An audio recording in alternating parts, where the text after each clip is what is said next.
Welcome to Backstage with Becca B with special guest Natalie Masini.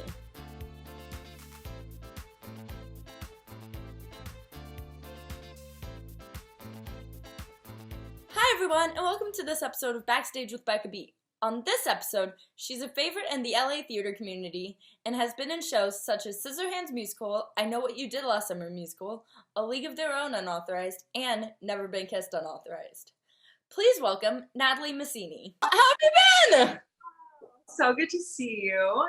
Well, virtually at least. Yeah, virtually. I've been, that's such a loaded question. I'm here, I'm alive, and I'm healthy. So that's the main thing. Yeah. How are you doing? Are you in LA right now, or are you? I'm not. I'm in Texas. Okay, that's what I thought. You have family there? Is your family from there? Yeah.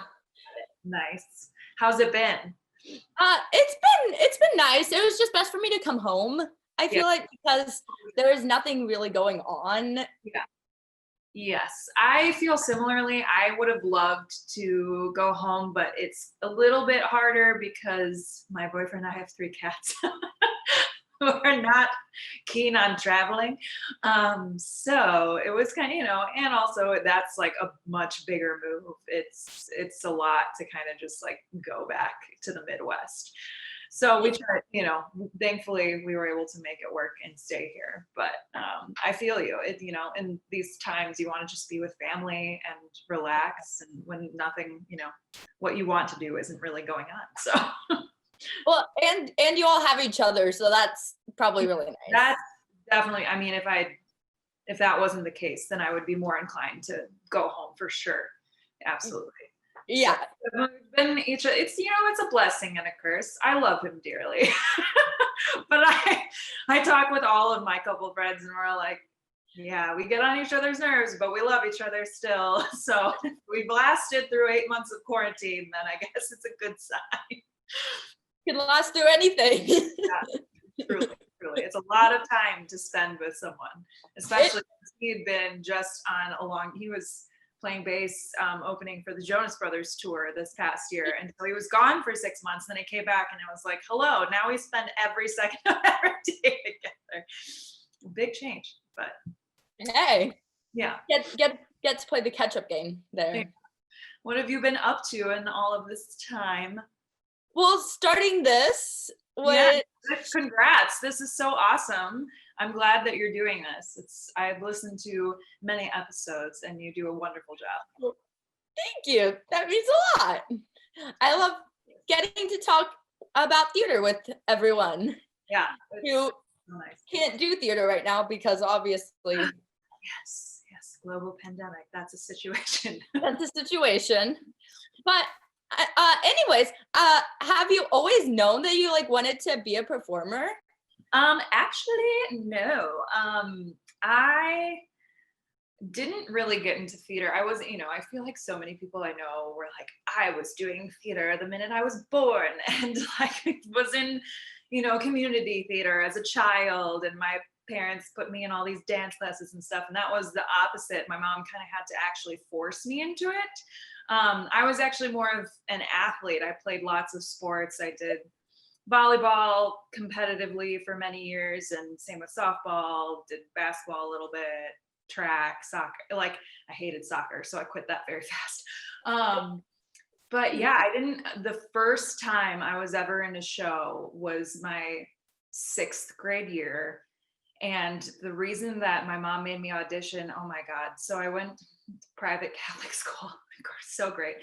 And they didn't do actual shows for musicals. They bought these terrible, the show was called Groovy. It was a 60s, it was a 50-page book, about hippies musical. So nothing, not like Hair, obviously. obviously, because not in a Catholic school, but not a mainstream musical that you would know. It was just like written for children, for, you know, middle schools. Anyways, but my sister, they had brought it back because my sister had done Groovy her 8th grade year.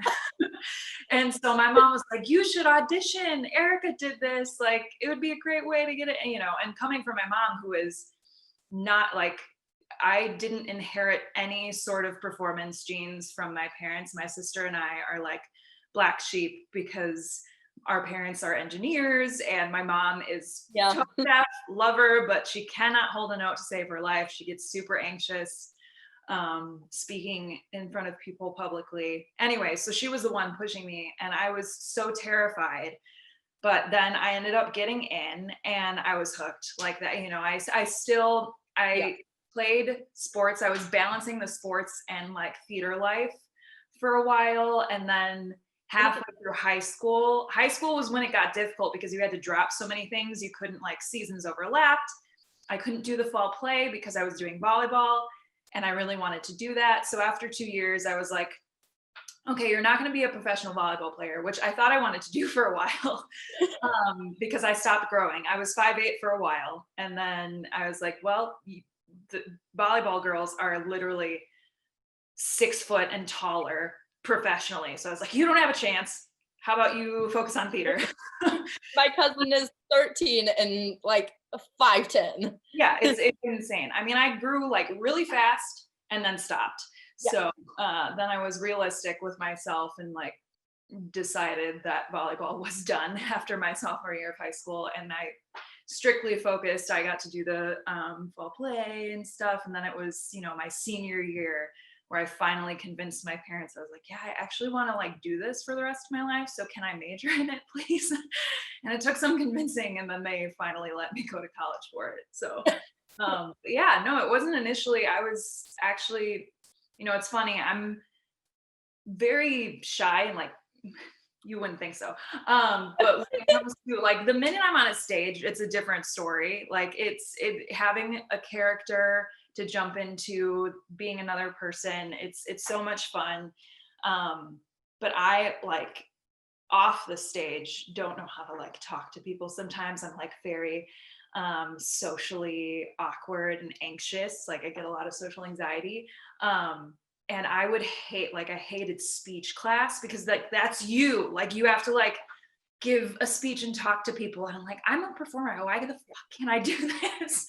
But yeah, so I, you know, the thought initially of being on stage terrified me. I didn't want anyone to judge me anything, and it just felt too real. But then, you know, I found so much comfort in it eventually, and it's just, yeah, I've been hooked since then. So that's a long-winded answer to your question. I wasn't initially in theater, but here I am. Hey, and I'm glad you're in theater. When did someone like figure out you could sing at first? Like, did your mom hear you singing around the house, or did like? That's another thing too. I'm not one of those people who, when someone knows that I sing or is like, you know, oh, hey, can you sing something? I'm like, no, I'm not going to just sing on this one. I'm like, I'm not a monkey. I'm not going to just sing for you. And I'm quite a perfectionist. And I don't like to warm up or sing in front of people, even like my loved ones, my family, my boyfriend. I like will make my boyfriend leave. I'm like, I'm gonna sing now, so you have to go. Bye. I would go, you know, anytime I wanted to sing, I would like go downstairs to the basement in my parents' house, and I'd have like my CDs and my CD player of, you know, musicals or pop singers that I liked, whatever, and I just put in my little CD and just like sing in the basement. And of course they probably could hear me, but I was just like, I need to go down a level so they like can't hear me mess up or anything. But yeah, I really don't know what, I feel like everyone has distinct memories and I'm just like, I don't fucking remember. I'm in the same range. Yeah, I feel like it was around, you know, 5th, 6th grade when I was like singing a little bit, and then officially when I got into that musical, it was just like, oh, okay, yeah, I like this, and I started singing more. So yeah. What was the first professional show you saw? That is another good question. torn about this because I cannot specifically remember. It was like either Les Mis or Wicked. It was one of those two, because I remember being floored by both of them, but I cannot remember for the life of me the timeline. And one of them was in Chicago. I know Les Mis was in Chicago and Wicked was in New York, but it was after. I don't think I saw Adina, and I am ashamed to say that I don't remember which alphabet I first saw, but that is my truth. But those were the first two shows, and I just remember like those those were definitely moments where I knew it was like I was crying the whole time. I'm just a crier. I'm emotional anyways. I was just feeling all of the things. And how can you not, like in Les Mis and then in both of those shows, it's just like, oh, okay, yeah, no, this is why I need to do this for the rest of my life. Just one day more, I'm just sobbing, shivers up my spine and goosebumps and everything. And then, act one finale, defying gravity, like the minute she's in the air, and I'm just like, I don't know what to do with it. So yeah, those were the first two shows I really remember, and they completely changed me.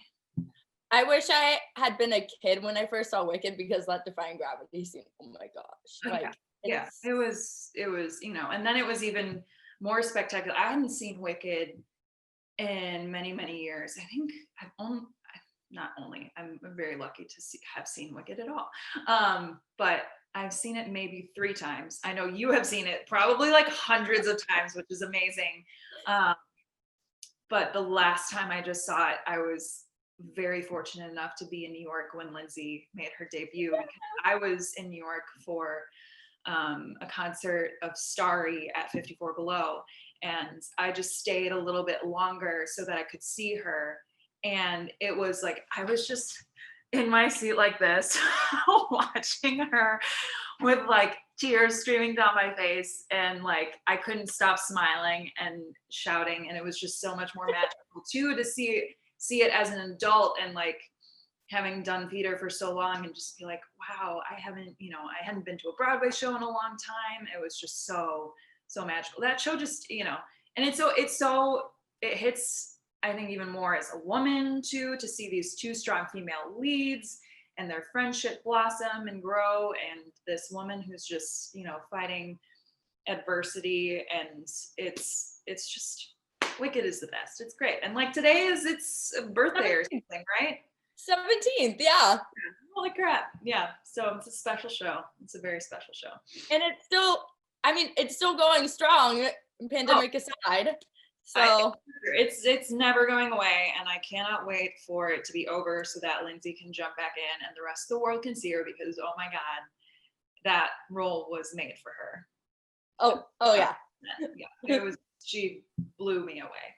I mean, always, but yeah, so perfect. Yes. And then you mentioned going to school for theater. So I'm gonna get back into Starry later, but you mentioned going to school for theater. So where did you go to school for theater, and what was your takeaway from I went to Ball State University, which is in Muncie, Indiana. Okay. Do you know something? I saw your face pop. No. I was wondering if I was like, Muncie, Indiana. I went there. I auditioned for a bunch of schools, but it was the process of going to a school for musical theater. I mean, I was the only person to do that in my grade from a private Catholic school. That was, it's cash cow was our football team, and like they didn't really care about the arts and stuff. And like I had a fantastic teacher, which was great, but it wasn't like an arts school or program or anything, but she really helped me and guided me. But yeah, it was, having to audition for colleges was overwhelming. And then Ball State, my senior year, actually, I had auditioned for this thing. There's Illinois High School Theater Festival. They do like a big audition for a huge show where kids from all different high schools around Illinois can audition for the show that they choose that year. And then it goes up in January. And that year I gotten into it. We did Into the Woods. I was the witch, which was awesome. one of my favorite shows I've ever done, but obviously not age appropriate. So one day I will age into that role in like 20 years. Yeah. But yeah, Ball State was actually that there were a lot of college scouts at this show, and Ball State was there. They saw me, they remembered me, and then I had auditioned, and so that kind of like sealed the deal, was that they had known me from the performance of Into the Woods. But yeah, no, it was great. I learned a lot. You know, there's so many arguments to go to school, to not go to school. I don't think you have to. I mean, like, again, there's just too many people who are a testament to like Emma Hunt and Lindsay, who didn't get like a full BFA and are like just superstars. So you don't need to. There's plenty of people who just go and they hit the ground running right in New York, and they're auditioning all the time. And I think that's just as valuable. But you know, for me, actually, a lot of it was my parents wanted me to get a college degree, and so I did that. And you know, but Ball State was a wonderful school. I made a lot of great friends, and you know, it was challenging per any school experience. You know, I think I was dealing with a lot. I'm still dealing with a lot of self-doubt, and then like finding your identity as an actress and everything, and where you fit into the musical theater world. And it's challenging in a competitive, like, in a scholarly educational setting, you know. But yeah, I'm glad that I did it, for sure. I learned a lot about myself, and you know, that's one of the wonderful things that Ball State does, is they have, you know, a lot of schools do showcases for their senior BFA majors. Some do all three major cities. They do New York, LA, and Chicago, and some only do like New York or Chicago or whatever. You have to audition, of course, for them, but Ball State does all three cities, which was wonderful. And I was able to be fortunate enough to do all three showcases. And so I was, you know, that I was dead set initially on staying in Chicago, starting out in Chicago, because I just love the city there, and I loved the theater scene in Chicago. And of course, it was comfortable to me. My family was there. I had a lot of friends there. It was what I knew. But then I did my showcase at the end of my graduating year, and I was just driving in LA when I was out here, and it's like, yeah, you know what? I'm going to throw myself in the deep end, and I'm just going to like figure it out and try this out. Chicago will always be there. Nothing is forever. I may as well just try it, you know, and I have Ball State to thank for that, because if I had not done that showcase, I for sure would not be out here, because I think I would have been too afraid to go to Los Angeles, because it's, you know, it's a beast. So yeah, it's far. Yeah, so good things out of Ball State. And I got to work with, you know, Sutton Foster, because she kind of is an adjunct faculty member there. Yeah, it was awesome. She directed along with oh god, Deal or anything. shit, I'm gonna forget his name, and this is terrible. We're just gonna say Sutton Foster, and it's fine. No, I remember now. My Sutton Foster and Michael Rafter. Oh, I'm a terrible person.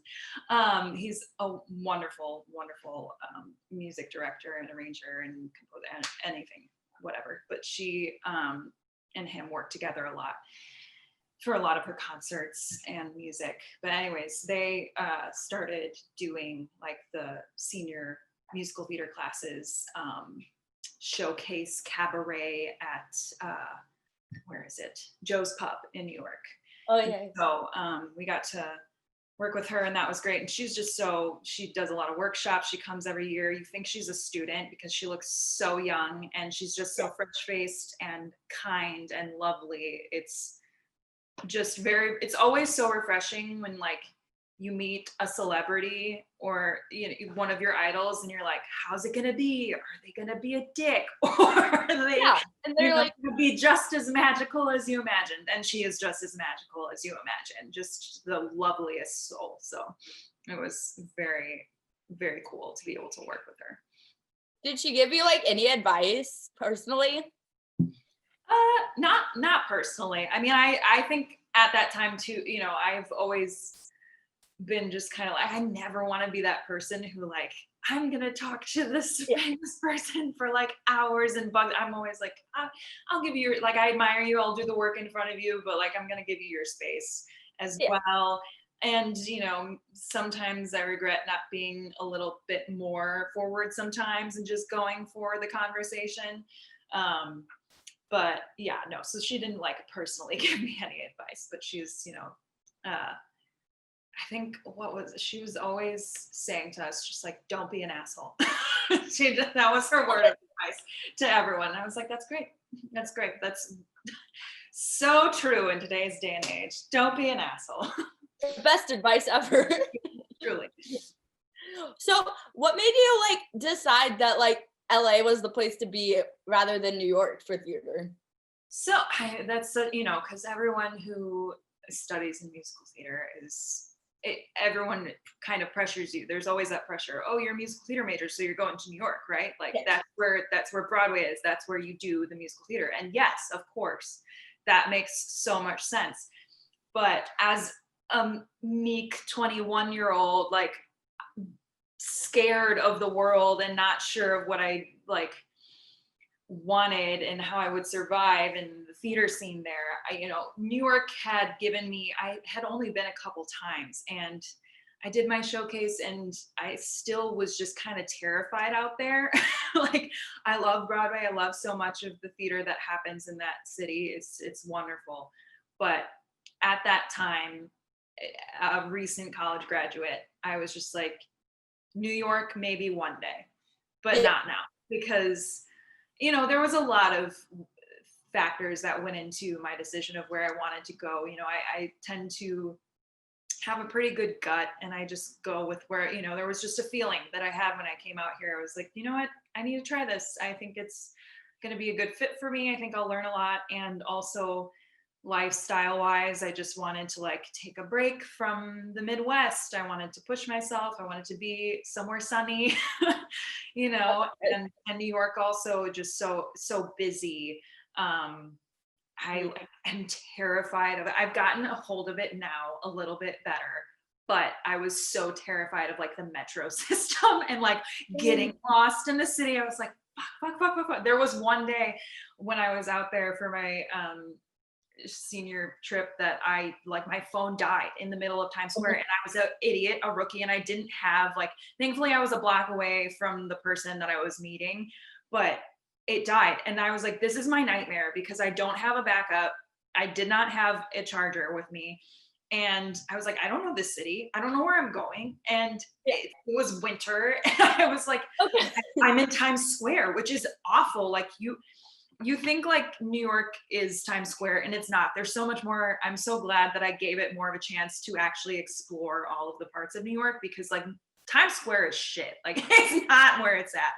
It's just people like stopping in the middle to take a selfie with like their billboards and everything, and nobody knows where they're going, and everyone's angry, and it stresses me out. I'm very claustrophobic too, so I'm just like, oh my god, people around me. So yeah, that was like the worst time to be lost and have your phone die. It was right in the middle of the beast. Yeah. But yeah, so that just kind of stressed me out. I was like, I'm not ready for New York, and for me, ideally, one day the dream would be to maybe be like bi-coastal, to go and do theater in New York. If I'm blessed and lucky enough to book something out there, yes, I've always said like I will go to New York when the work takes me there. But for me personally, lifestyle wise, I just didn't really think it was somewhere that I initially would be happy living. And that was another part of the choice of where I wanted to move. I'm like, I also want to be happy as like a human, and not just as an actress. Like, I think that feeds into your art. If you're like not happy where you're living, you're not going to, want to pursue what you're doing. You're not going to be happy. So I just felt like, oh yeah, I think LA might be a good fit for me. So yeah.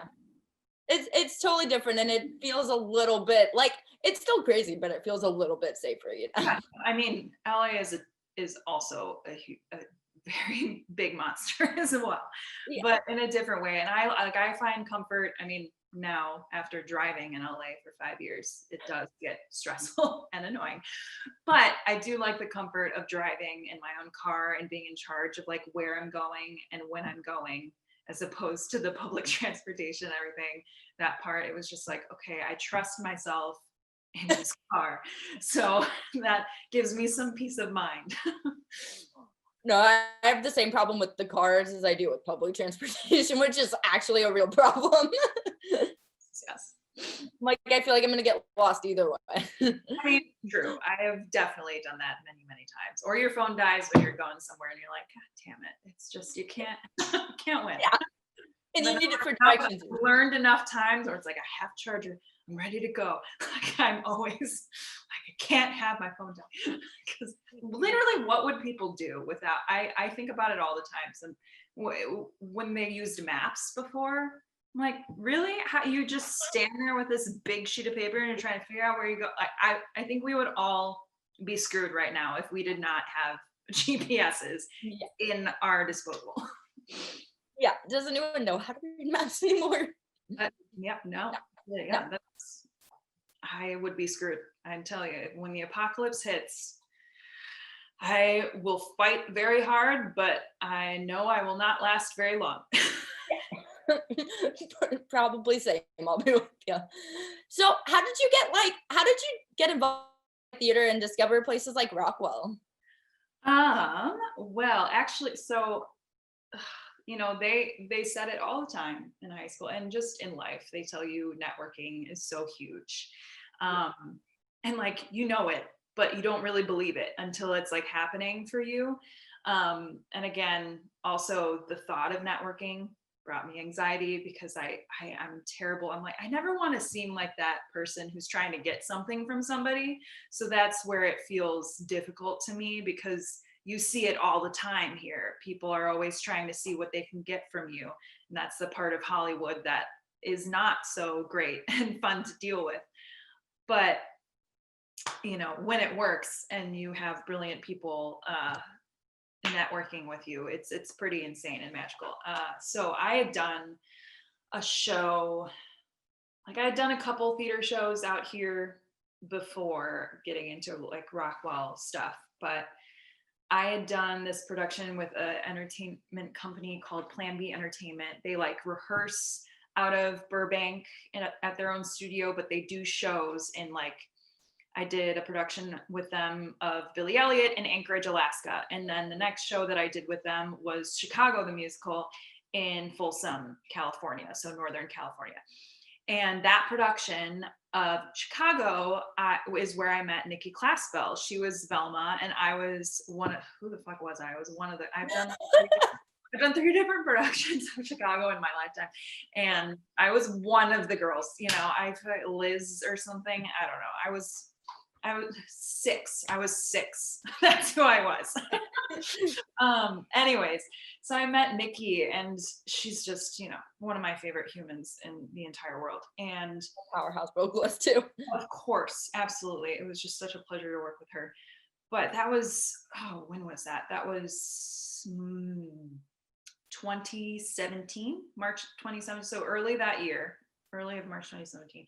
And I hadn't like really hung out with Nick. Like we were friends and saw each other a few times and like talked, of course, but I hadn't seen her in a while. And then, like a year and a half later, she calls me and is like, hey, I might have a really cool opportunity for you. Like, call me back. And that is how I got Scissorhands.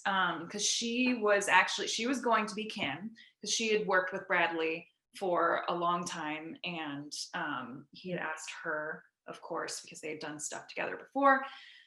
Anyways, but she had already had a prior obligation, a prior commitment that she wouldn't have been able to do like any of the rehearsals. And so she like called me up and was just like, hey, my friend Bradley is looking for someone. Like, are you doing anything during this time? Like he'd be willing to just like give it to you. And I'm like, yes, please. Like I've always been wanting to, I'd heard about Rockwell. I hadn't been to a show yet before. So that was what, 2018? That was November of 2018. Yeah.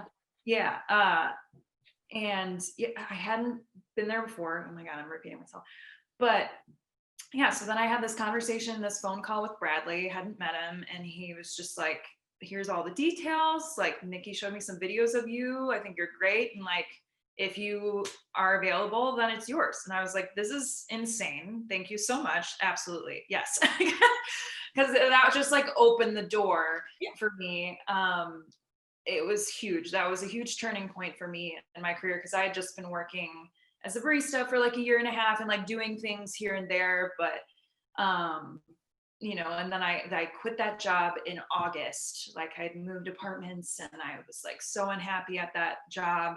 And I just like quit. And then in October, I get this call from Nikki. Like, I was like trying to specifically just focus on theater and like really go for it finally, because I was always just kind of holding on to another job and, you know, for that stability.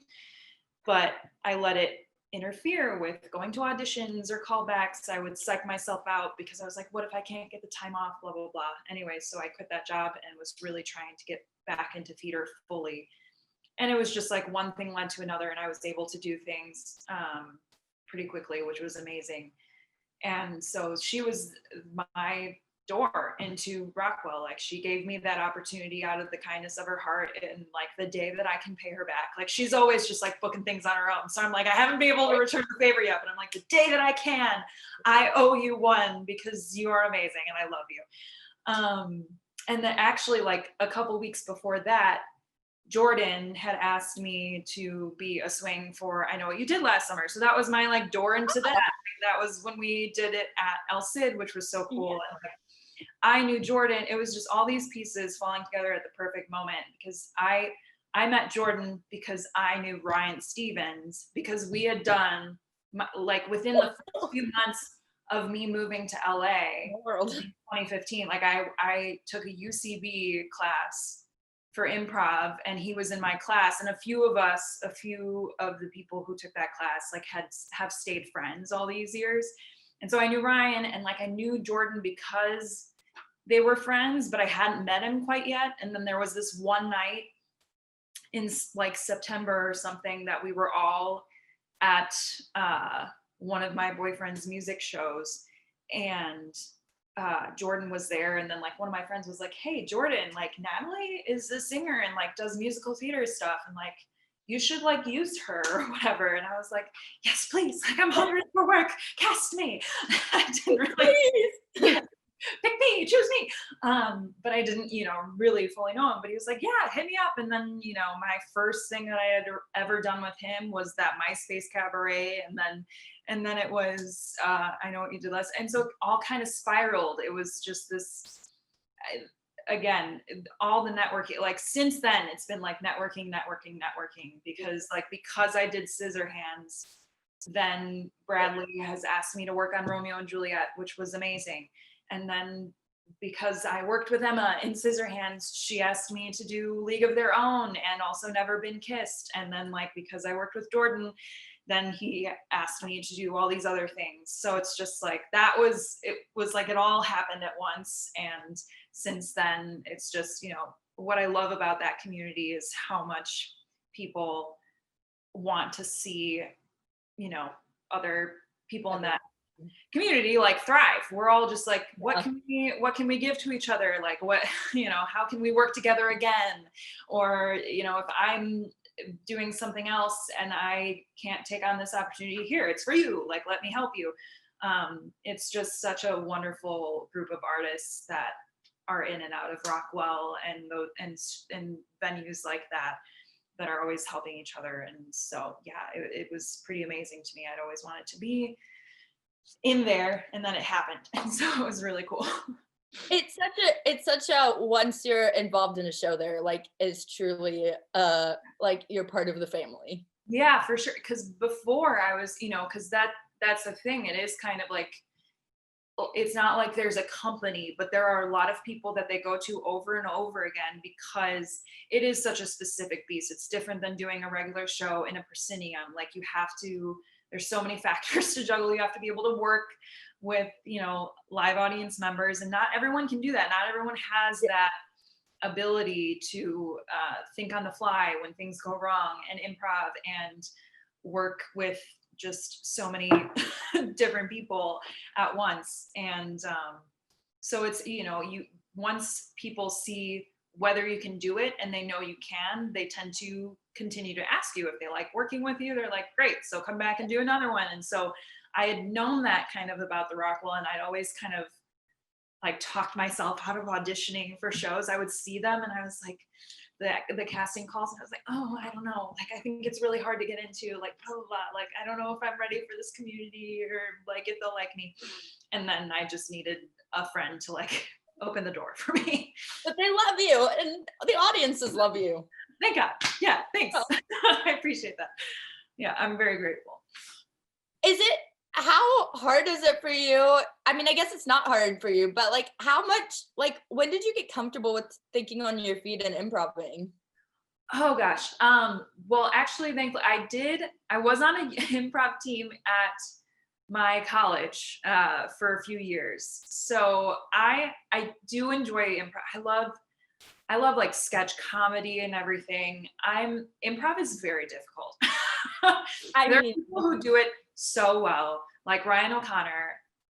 I am obsessed with him. I love him so much. I could not do a show. Sometimes though, he would piss me off because he would break me in like a serious moment when I was really trying hard to be, you know, just in my feelings. And I would be like, God damn it, Ryan, you got me. And I'm so mad. But I got a lot better about letting it go over time. And also just working on my composure and everything. But yeah, he's just such an incredible example of like fantastic improv. Daisy Egan, Emma Hunton, like Jordan Pevernette, like they're all just amazing improvers. And for me, I think I've always relied, probably because of my background in sports and everything, I'm more of like a physical comedy person. Like I love faces. I love doing silly dancing bits. I love just like popping out of nowhere and like scaring the shit out of people, or getting in your face and just like stealing all of your food and all of your drinks. That is my shtick, pretty much. Video. If I am on stage, your drink is not safe. Just watch out. But well, except now times are different because COVID, so that might be done for me.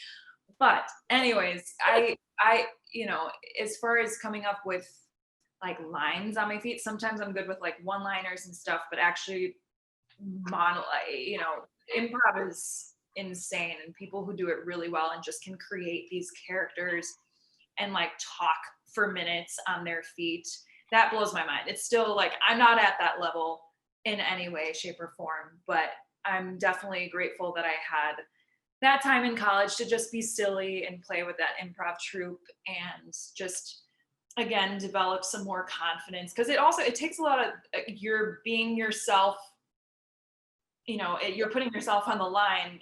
Yes, you're being a character, but it's like you are the comedian doing these things, and so people are judging you. Like it's awkward when you kind of like try to make a joke and it doesn't land, and you're just like, well, fuck, like that sucks. You know?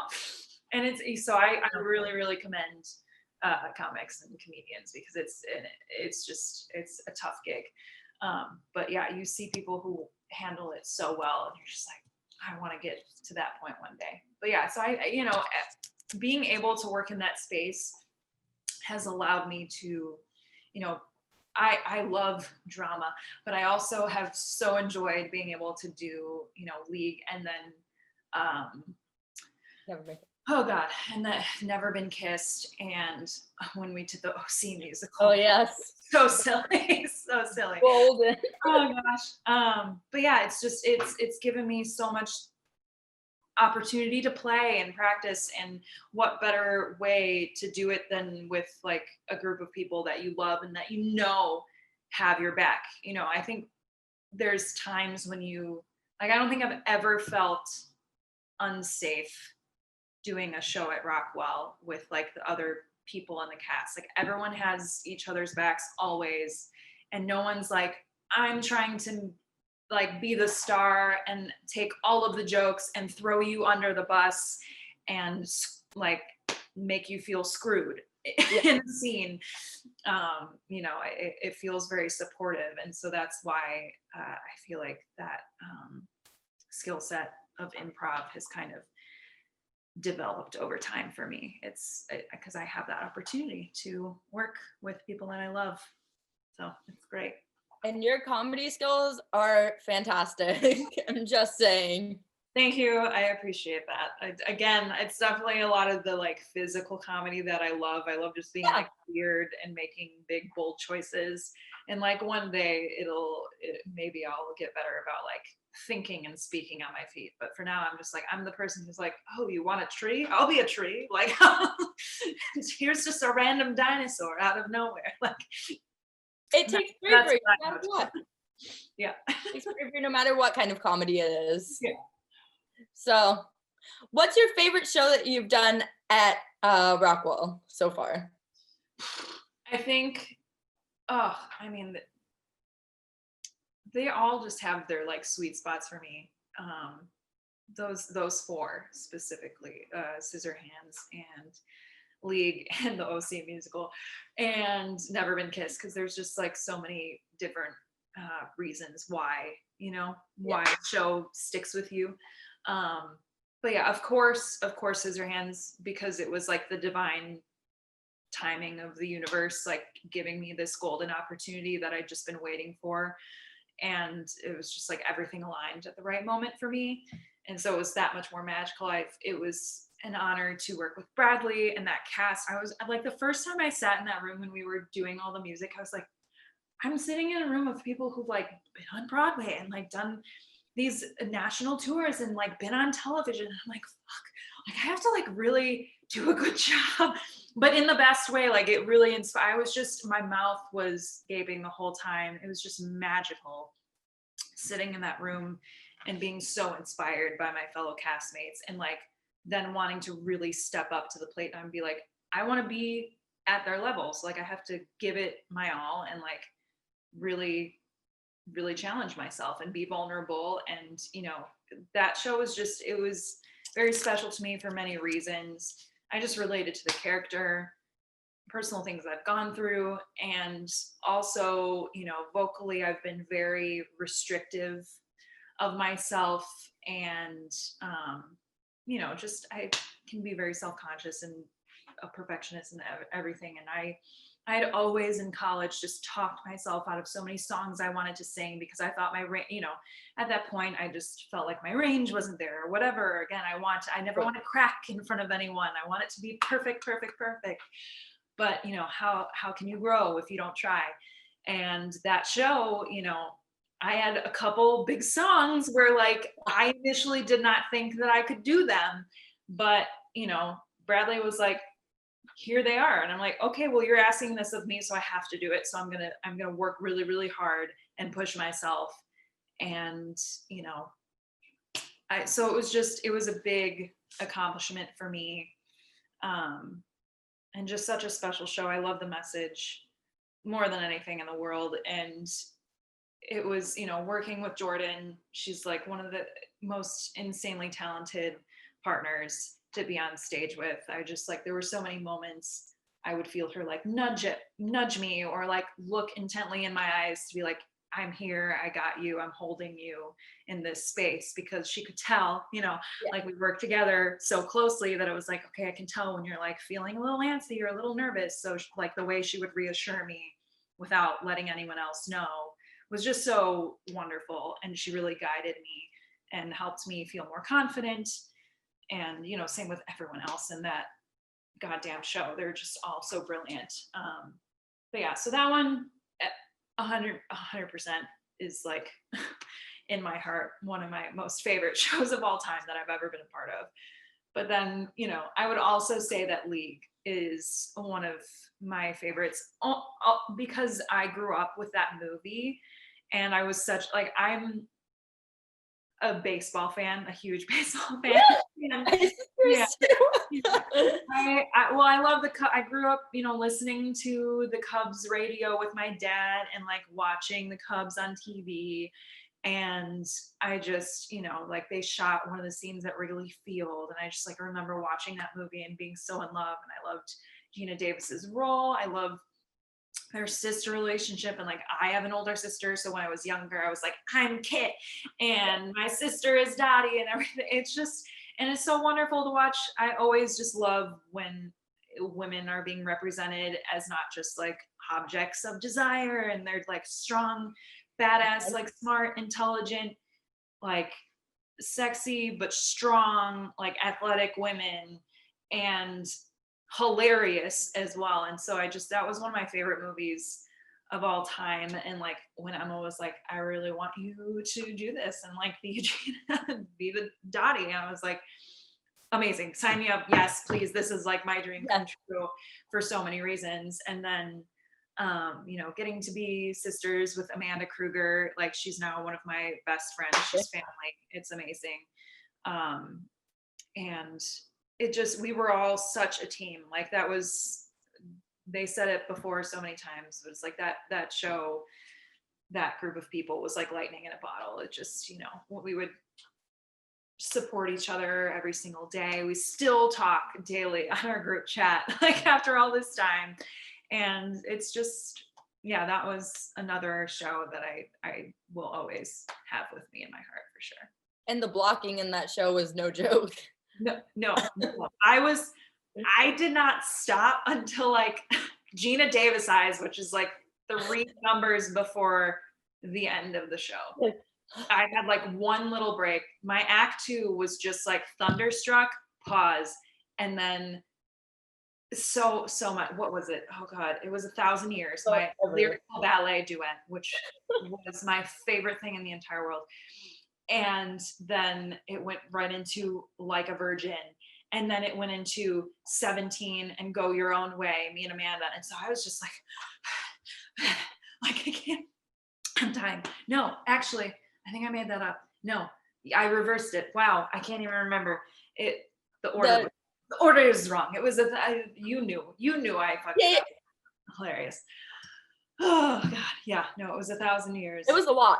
Yes, it was just I that was my workout. I was like, I don't have to work out because I'm going to the show. And also it was in the summer, and the system, the AC system was not working very well, and all of the costumes, I don't sweat that much. That I've sweat in that show more than I ever did when I was playing sports. I will tell you, I would do my hair so beautifully at the beginning of the show, and by act 2 it was a rat's nest. What was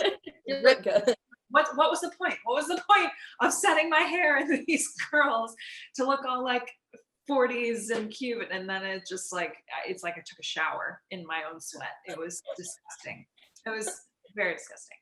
I promise you I showered after every show for anyone who is concerned. You're like, I tried as best I could. And for anyone who hasn't seen the shallow performance from Scissorhands, like they gotta go online and watch it if they're watching this, right? So thank you. It's so good. I've been waiting for it to go viral. Maybe one day. One day. Or, if we ever do it again or something.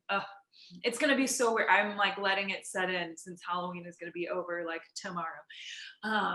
For me, Christmas begins at midnight tomorrow. Pretty much. I mean, like I celebrate Thanksgiving and I decorate for it, but like Christmas is tomorrow at midnight. Like, as far as I'm concerned, I listen to Christmas music pretty much like year round. I'm just that person. But yeah, so the fact that like I've just been waiting, knowing that like Scissorhands isn't happening this year, and it's such a weird feeling to me, and I'm like so heartbroken over it. I wish you could go virtual or something. Yeah. Who knows? Maybe we'll, that's not in my power, my hands, of course, but we'll see what happens. But I hope one day it gets to reach more people and more audiences, because I just think Bradley did such an incredible job bringing that movie to life on stage, and it's just so poignant and powerful, the message, and it's special for a lot of different reasons and for many people. So I would love I would love for it to be spread all over the world if possible. I think more people need that message for sure. For sure, for sure, and it gets you in the Christmas spirit for sure. Yes, absolutely. And then I want to talk. I want you to talk about Starry, but first, if you could turn any TV show or movie into a musical, what would it be? Oh gosh. um, that's such a good question. Well, one of them for sure, and it was actually Jordan Kai Burnett who brought this to my attention. I was like, oh my god, yes. So I love one of my idols is Julia Roberts. I love her. I look at her career and I'm kind of like, yes, that is a trajectory that I would love to follow. I think she's so great and wonderful. But one of my favorite movies of all time is My Best Friend's Wedding. I don't know if you've seen it. Okay, I haven't seen it. Oh my gosh, you have to see it. It's homework. I like it. I know it's bad. It's so great. And Cameron Diaz is in there when she's super young. It's wonderful. But I love that movie. It's a great romantic comedy. And she's not the stereotypical like ingenue lead. Like, of course, she's stunning. She's like America's sweetheart.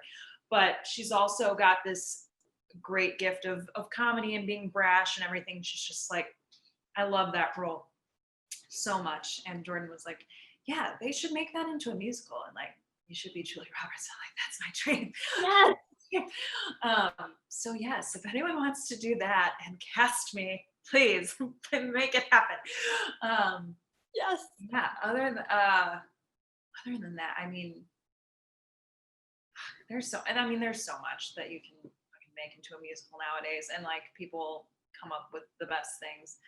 I'm trying to think of like TV shows that I've watched recently. I've binged, so I feel like all I have done is watch TV during this.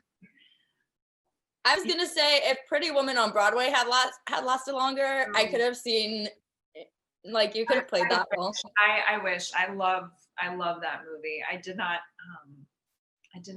get to see the musical, but I love the movie so much. It was better than the ratings. But yeah, I don't know, like The Office, the musical, like, which I'm pretty sure there has been though. But like if Rockwell did a version of it, that would be funny. That would be hilarious. New Girl, something like that. I love New Girl. I think it like ages really well. I think it's super funny. She already sings, so yeah, I think it would be a fun show to do. But yeah, I don't know. I'm always blown away by what they pick. I'm like, this won't work. How will they I didn't think Never Been Kissed would work. I was like, no. This like doesn't necessarily age very well. How will this work? But then it was Lana and Nathan and it was perfect. Yeah. So it was fine. And like we made light of like the certain situations that like didn't age well. So it's like, no, they always find a way. And it works out. It's brilliant. When like sometimes when you hear like the announcements, Gregory's announcements before shows about the next musical, I'm like, what? Yeah. But then and I like same with It. Like I remember thinking It would be like interesting. I was like, how are they gonna execute that? That's gonna be, because there's so many elements. You always think of like these fantastical elements that a show has, like Stranger Things. And that was the first Rockwell show I ever saw. And I was blown away by how well they executed it. So it's, it always comes together. They find some people are like playing a million different roles, or they like just throw up a prop or something. And it's like, this is a person. Okay. And now they're gone, So they always find a way. And then you're involved in Starry, which like has like this cast album. You've done performances of 54 Bula with them. I mean, how did you get involved with that, and what exactly is the musical for those who don't know? Yes. So that is one that I've been a part of for a while now. I've been involved with Starry for like about 3 years and all the different like versions of it. I think there was like one little tiny cabaret that happened before I jumped into like one of their readings, yeah, so I've kind of been there basically since the beginning. And I had seen, it was something that I had seen a casting notice for on Actors Access. And I was like, I submitted my video literally like with a minute to spare of the deadline. I was like really bad about it. I was just like, oh, shit, I forgot about this audition. Like, meh, we'll see. And then the writer and director, Kelly, like messaged me back right away. And she was like, we actually already finished casting for that was for I had submitted for that little cabaret they'd done before the reading. And she was like, I just want to let you know, like, we already cast for this thing, but like I loved you and I would love to work with you in the future.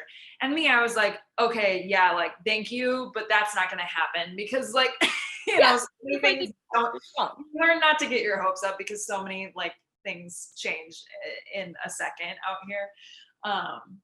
And you don't expect like a stranger to be true to their word, that someone that you've never met and had no connection to be like, yeah, I'll call you again. I was like, okay, sure.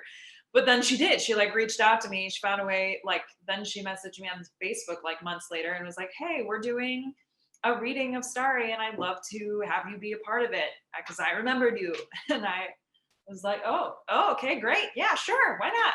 And, you know, they've done many different workshops and readings and concerts. And then they actually did a few shows at Rockwell. That was like right around the time of I Know What You Did Last Summer. And then, yeah, no, they did it like from August to like the last show was around Thanksgiving. And I had another like show that kind of conflicted. So I wasn't able to do it, but then they subbed me in because one girl wasn't available for a couple shows in like the Thanksgiving run. And so I did that, and then they had a couple gigs at 54 Below. Yeah, it was one in 2019 and one in 2020, around like kind of the same time of the year. Excuse me, but yeah, it's been great. I love them. I've like I feel like I know the whole show like the back of my hand because I've like stepped into all the different like girl roles that are available. But yeah, it's about the Van Gogh brothers. The story has evolved, of course, over 3 years. It's so much, but I think it's in a really great place. We did a workshop reading for some producers too while we were out in New York. So, you know, I hope that it gets picked up. It's always so you never know. They're just like two indie like writers in LA that are like trying to make this show happen, either off Broadway, whatever. But I think it's a really, really poignant, beautiful show. And if anyone wants to listen to the album and like have your heart broken, go listen to like Dylan Saunders sing. Oh my God, he's insane. Yeah. He plays Vincent and his voice is just like butter and he makes you cry all the time. But yeah, it's kind of about their relationship, their like artistic community in France at that time, and it's just like a big group of bohemians, and it's great. I think it's really beautiful, like funny, but also serious, kind of Les Mis, but also Spring Awakening. Like I don't know, it's like hey.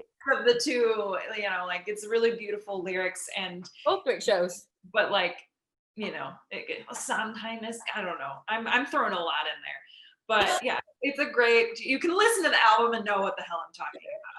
It's on Spotify, it's on Apple Music. I'm in the album. I'm just singing for chorus and stuff, so you won't really. There's a couple lines that I say, but yeah, so you won't like specifically hear my voice singing per se, but I'm in there, which is cool. So, but if people want to listen to you, to you singing, then they can go and check out all the videos on YouTube. You can YouTube me. Something will show up. If it may not be my best performance, you'll scroll through and find a different one. But like, there's something up there. I don't think you've had any bad performances that I've seen. It's very sweet of you to say. Thank you. But I definitely know. I'm like, oh, that one was a crack. Well, you're tough on yourself, so. What would be your dream role on Broadway, so to speak? Gosh.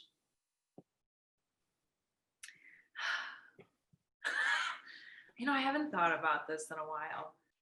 I'm like, if one day the dream for sure will be to be the witch again in Into the Woods when I'm age appropriate, because that show was just, there's something about Sondheim. Like I would love to do anything in Sondheim. I want to be in company and sing The Ladies Who Lunch. Like I'm meant to be abroad is the thing. Like that is what, I'm literally a 65-year-old cat lady in a 27-year-old body. Which, so I'll have lots of roles to play when I'm in my 40s. Yeah, like right now, it's unfortunate that it closed, but I really did want to be Jenna in Waitress. So maybe if it ever came back, because I love Sarah Bareilles. I love her music. I've seen her a few times in concert. She's incredible. And I think her music, it sits in a good place for me. So I really thought that musical would be it, but it has died. It will come back. So maybe it'll come back in like a tour or something. But yeah, I always wanted to be in Les Mis as well. Yeah, oh God, I'm blanking on her name. That's a shame. I should be in the show now. Huh? In Les Mis or what? It's not Eponine. Whoever sings I Dreamed a Dream. Dreamed a Dream? Fontaine, yes. Yeah, it's been a long week. It's been a long day. My brain is fried. It's okay. But shame on me for forgetting her damn name. I was gonna say, I could picture you singing that song. Yes, no, that's just always, that show has always been a dream to be in. And then also I want to be in Chicago again. I could do Chicago. I loved being in that show so much. It's just, I love jazz. I thrive on jazz. It's in my soul. And I just think it's such a fun musical. It's so great. It's amazing to dance in. You just feel sexy the whole time.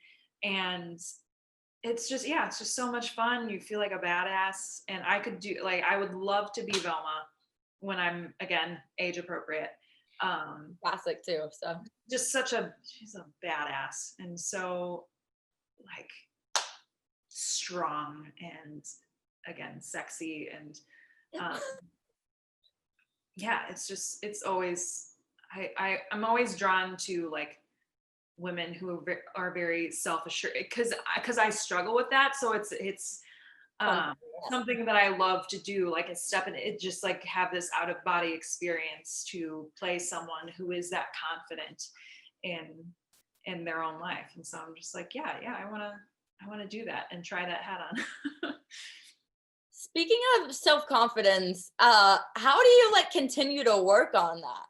Because it's a huge, there's so much that I have to work on. There's so much that you carry from your childhood and your experiences and whatever. But yeah, this has definitely been the time for sure for me. I hadn't really been very creative until just a little recently, because it was a little painful for me. I was just like, I would try to go to sing and then I'd be like crying because I'm like, fuck, I miss doing this live. I miss doing a show for people and seeing my friends and performing with them and doing what I love. It really hurts to be away from it. And so it was hard to feel inspired, anyways, to be creative and whatnot. But yeah, I chose to try to see this time as like a moment to check in with myself and where I am at, mentally, emotionally, physically, spiritually, all that kind of stuff. And I've tried my best. Everyone has their days, I think we're all collectively hurting. We're all depressed. We're all anxious, especially with the political times that are happening. It's a very, we're collectively as a world experiencing a lot of trauma. So it's very difficult Much. to like already have like self-confidence issues and everything. And then it's like, and here's a million other things to worry about. And it's like, but also be grateful because you're alive and you're healthy and you have these things. And it's like, you don't want to feel like selfish or whatever, but also everyone has their own shit to work through. And yeah, so I've always dealt with a lot of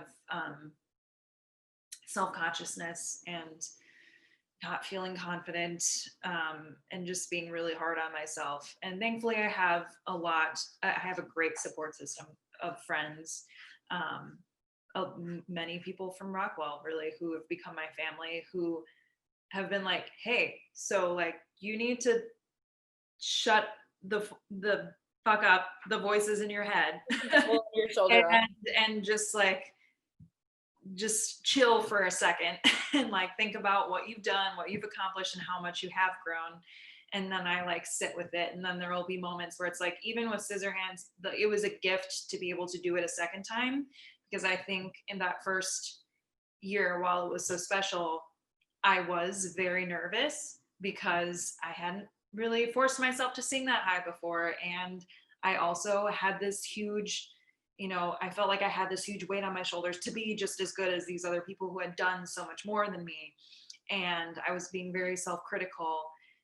And then, more life happened to me, and I grew up a bit more, and I got more confident being on stage. And it was like the second time around, it was like, okay, if I mess up, I mess up. As long as I'm in the moment and I'm acting, like vocally, I wasn't as stressed. And then I ended up growing so much more because like my throat wasn't closed from being so anxious. I wasn't holding all that. I remember like every time during intermission of Scissorhands last year, like my heart would be pounding. I would be like, oh my God, I have to sing shallow. I have to sing shallow and I have to sing treble. And like, I don't know if I can do it. And I would just give myself so much anxiety. And then this year it was like, here's like, a little shot of whiskey, like it's fine, it'll be great. just relax, calm down. I just felt so much more at ease, and just a more confident woman, having had that year to grow, and then also accept the fact that like, hey, we're all human, and like everyone's voice will crack sometimes. And it's not, for me, the most important thing is I always want to make sure I'm telling a story and that people are connecting. Like I really value the acting, because on the other hand, you can have just the most gorgeous singer, someone who is so vocally, like technically proficient, more so than you are, but there's nothing going on, and so you're not really connected. Like I love when people have gorgeous voices and are riffing all over the place. I'm like, that is so wonderful to listen to and so pretty. But then sometimes, when I want to go to a musical, I want to emote, like I want to feel something from another person. And so that's always been my goal. It's like I don't want anyone to I don't want to focus so hard on the music and like then psych myself out and I'm not giving anything. And no one, I'd rather hear someone's voice crack and just like be crying at how beautiful their performance was, as opposed to like listen to some really pretty notes and not connect with the character. But yeah, so anyways, I'm like going on so many tangents. Yeah, I understand what you're saying though. Yeah. Even at the big show, sometimes like you feel that way. You're like, I can't connect for some reason. Like, yeah. But yeah, so I've worked a lot, done a lot of shadow work and everything, and journaling and some meditating in this time of just like figuring out like all my, what's the word I'm looking for? I don't know, like just working through all the things in my head and in my heart. art that I've, held on to for too long and been like, okay, this isn't serving me anymore. So I need to figure a way to like let this go. And it's much easier said than done. Like I say all these things and then it's like the next day I'll be thinking about something and it's like, no, you're supposed to, no, stop, put that away. Like, you said you wouldn't think about this yesterday. Yeah, you were just working on this. So why is this back in your head? But that's part of being a human. Like it's not going to be you can't just shut off the voices in your head. You can't just like forget the things that you've been through. It all is part of being a human and experiencing life. But yeah, no, it's definitely been a huge part of what I've been working on in this time. And I think, I think I definitely feel better than I had especially coming out here. I was just such a nervous, like self-conscious wreck when I first moved out here. And like, especially in college, I shut myself off so much from, trying to grow because I was too scared. And I definitely think I'm, with age, with time, it becomes much easier. I think you also start giving a fuck, as you get older too. You're like, well, okay, this isn't gonna, what this one person thinks of me, I can't just take that with me for the rest of my life. You know what I mean? Like, yeah, everyone is subjective. Not everyone walking into a theater is going to react the way that you want them to react or like what you did. And you can be like the most talented person there, but everyone is going to have a different opinion. Everyone, always. So, at the end of the day, it's about being happy with who you are and what you've done and just walking away with that. Yeah. And I mean, you also, I feel like as you get older, you also like start to realize that everyone else is having like these thoughts too. Oh, of course. Yeah. We're all. And you're not crazy. Like like everyone else is on their heads too. Yeah. And that's another thing I think collectively with everyone in the theater industry just kind of like hurting right now and being out of, before it's been so easy to compare and be like, oh, well, why am I not at this stage yet? Why am I not here? Why haven't I done these things? And then it's like, well, right now everyone's on a break. Everyone's on sabbatical, everyone's hurting. And it is kind of, it's unfortunate. I would never wish for like millions and millions of people to be out of work, myself included. But, it's this moment of just like, we're all in this together and we feel like kind of on the same level, as opposed to being like, oh, they're so like far ahead of me. And so I have to constantly compare myself. Like, no, we're all, at the same level right now. So I think that kind of helps a little bit, even though it's kind of sick and sucks. It's kind of depressing. Yeah. Well, speaking of that, obviously theater is going to be different when it comes back. Yes. But what are you looking forward to for when theater comes back? Oh God. I mean, I cannot wait for that moment. First of all, I don't know if I could do a show with like a face shield. I've seen some of those photos and I'm just like, no. We're gonna wait for a vaccine and we're gonna get back to the normal theater, or we're gonna like whatever the cast is doing, they all have to quarantine together or something so that they can do a show and like sports, have physical touch and like everything, whatever.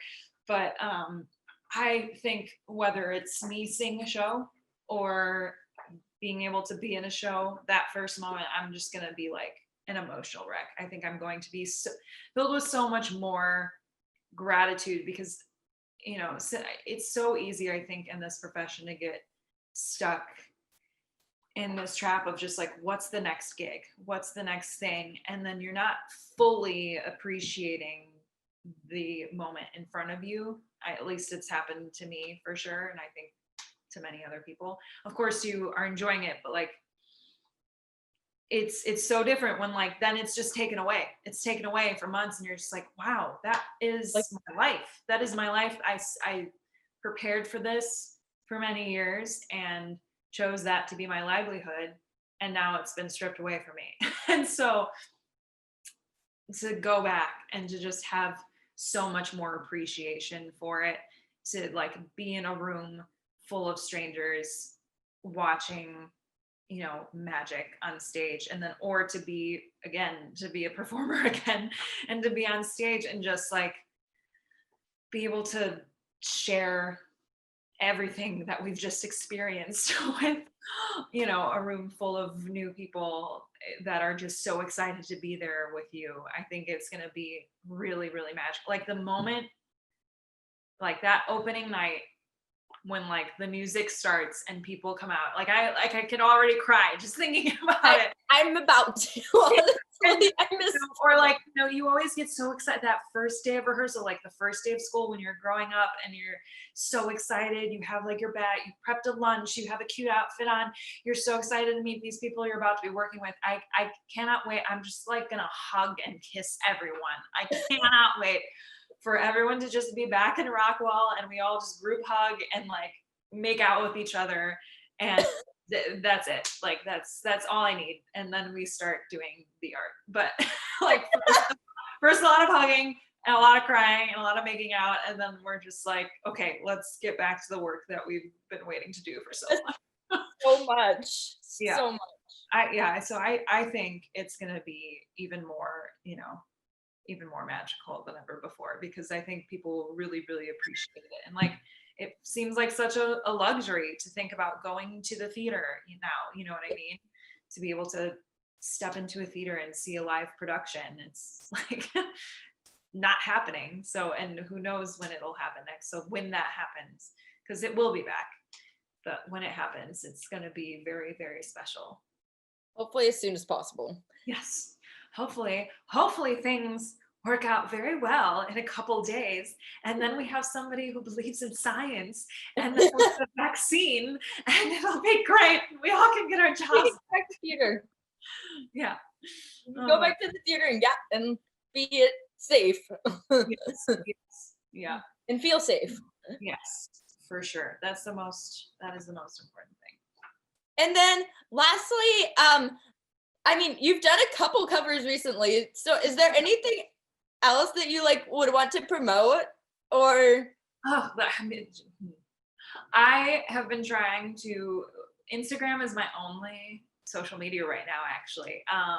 I deleted Facebook like a month ago. It was the best, most freeing thing I've ever done. I highly recommend it for anyone who's been on the fence, because I feel like I've been on the fence for literally years. Just like had it because the new format is, I'm like, what is going on? Well, I don't know what has changed in the last month, but I'm so glad that I'm not here for it. Yeah, anyway, it was not, anytime I would log on to it, it would just make me so angry, especially when COVID hit. It was just so much, the fake news, the everything, people arguing constantly. I was like, this is not healthy for me. So mentally and emotionally. So I'm gonna like let this go. And it's been so great. I have not thought about it. It's great. But yeah, Instagram is like my only social media right now. Sometimes I consider whether or not I want to get a TikTok, but it's similarly to when like Snapchat and Twitter came out. I just kind of like let those right out. And I know Twitter people still use it and stuff, but I'm like, I'm already on Instagram enough. Do I really need another thing to distract me? So I feel like I would be on maybe TikTok too much if I got it, but we'll see. But yeah, as far as anything to promote, there's, you know, I will maybe come up with some silly things here and there for people to enjoy, or do some covers when I feel inspired. I just don't ever want to like make anything feel forced. So I just like do a cover or whatever when I feel the moment. I want it to be sincere. And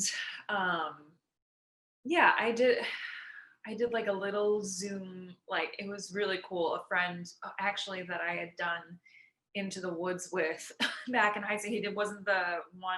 He wasn't at my high school, but he's actually also in LA, and he like hit me up a couple months ago. He's like, I wrote a short film, and like I just wanted to see if you wanted to like be a little small part in it. I'm like shooting everything virtually, like via Zoom. It was like, it's about like dating on like in the time of COVID, like via Zoom, like Zoom dating. It's really funny. He's hilarious. And I had like a little tiny part in it, and it was so great. But yeah, so, did that. Eventually that'll be out, and he'll share it. And there's some other little podcast thing coming up for me that I can't quite like fully talk about, but like it's not, yeah. I'll share it when I can share it, like on Instagram. You On can Instagram. find me on the Instagram. That's where I'm at. So that's pretty much all I got. But yeah, yeah. What's your Instagram? My Instagram is at Natalie.Masini, all lowercase. Fantastic. Yeah. Well, thank you for talking to me. Oh my gosh, thank you for having me. Thanks for watching this episode of Backstage with Becca B. You can follow me on Twitter and Instagram at Becca B Talks TV. Or for more exclusive content from this interview and more, you can follow me on Instagram and Facebook at Backstage with Becca B. Make sure to subscribe to my channel and like this video, or if you're listening on Apple Podcasts, go ahead and give me a 5-star rating. Thanks for tuning in, and I'll see you guys next time.